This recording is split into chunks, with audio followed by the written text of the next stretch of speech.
அந்த காலத்துலலாம் சத்து இருந்தாதான் பொண்ணு, இந்த காலத்துல சொத்து இருந்தாதான் பொண்ணு.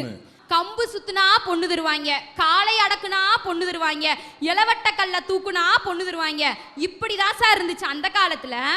ஆனா ஒரு நிமிஷம், நான் பொண்ணு பார்க்க போகும்போது நேர அத்தட்டே போயிட்டேன். இன்னும் முடியலையா? இன்னும் முடியலைங்கய்யா, இன்னும் ஒரு தடவை கூட ஆகவே இல்லை. நேரா பொண்ணு பார்க்க போகும்போது அத்தட்டே போயிட்டேன். அத்தை, உங்க பொண்ணை நான் கட்டணும்னா கல்ல தூக்கவா இல்ல காளையை அடக்கவான்னு. எங்க அத்தை ரொம்ப சிம்பிளா ஒரு வார்த்தை சொன்னாங்க, முதல்ல என் மக போடுற காப்பிய ஒரு டம்ளர் குடி, நீ உயிரோட இருந்தா மேற்கொண்டு கல்யாணத்தை பத்தி பேசுவோம்னாங்க. அந்த காலத்துலலாம் மாப்பிள்ளை வீடு பார்க்க போவாங்க. அப்ப பொண்ணு வீட்டுக்காரங்கெல்லாம் என்னென்ன பார்ப்பாங்க தெரியுமா? அந்த குடும்பம் நல்ல குடும்பமா, அந்த குடும்பத்துல எத்தனை பிள்ளைங்க இருக்காங்க, இந்த பையன் நடு பையனா இருந்தா மூத்தது ஒரு பையன் இருக்கா, ஒரு அக்கா இருக்கா, அப்படியே அவங்க 2 பேர் இருந்தாலும் அவங்களுக்கு கல்யாணம் ஆயிருச்சா, கல்யாணமான அந்த மருமகளை அவங்க எப்படியெல்லாம் வச்சுக்கிறாங்க, மருமக எத்தனை பவுன் நகை கொண்டு வந்தா, மகளுக்கு எத்தனை பவுன் நகை போட்டு கல்யாணம் கொடுத்தாங்கன்னு இத்தனைய பார்ப்பாங்க சார். ஆனா இப்ப மாப்பிள்ளை பார்க்க பொண்ணு வீட்டாருங்க என்னெல்லாம் செய்யறாங்க தெரியுமா?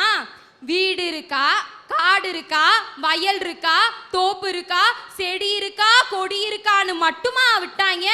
அது மட்டும் இல்ல, பேங்க் கார்டு இருக்கா, கிரெடிட் கார்டு இருக்கா, ஏடிஎம் கார்டு இருக்கா, டெபிட் கார்டு இருக்கா, லைஃப் இன்சூரன்ஸ் போட்டிருக்கானா, கார் இருக்கா, ஃப்ரிட்ஜ் இருக்கா, வாஷிங் மிஷின் இருக்கா, வீட்டுல டிவி இருந்தாலும் எல்இடி டிவி இருக்கா, ஏசி இருக்கான்னு இத்தனையும் பார்த்து தான் சார் கல்யாணம் முடிச்சு கொடுக்குறாங்க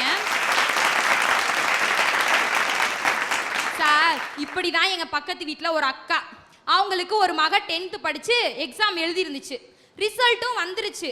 உடனே நான் என்ன பண்ணேன், எக்கா என்னாக்கா உங்க மகளுக்கு ரிசல்ட் வந்துருச்சுல என்ன ஆச்சு அப்படின்னு.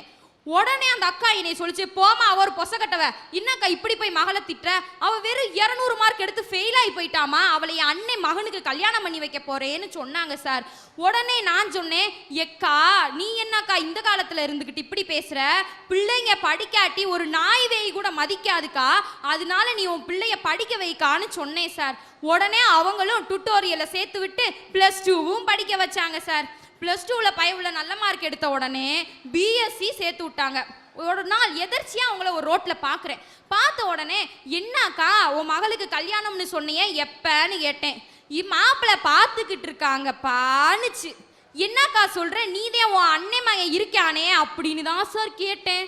உடனே அந்த அக்கா இனி ஒரு முறைச்சிச்சு, எனக்கு பக்குன்னு அடிச்சிருச்சு. அப்புறம் தான் தெரியுது, ஏமா என் அண்ணன் மகன் 10th ஃபெயிலு, என் மக டிகிரி படிச்சிட்டால, அவளுக்கு போய் நான் எப்படி படிக்காதவனை கல்யாணம் முடிச்சு தர்றதுன்னு. இதுல தெரியலையா சார் அந்தஸ்து தான் அந்த இடத்துல இருக்குன்னு. அதனாலதான் சொல்றேன், திருமணம் 2 மனங்களுக்கு முக்கியத்துவம் தராம பணத்துக்கு தான் முக்கியத்துவம் தருதுன்னு.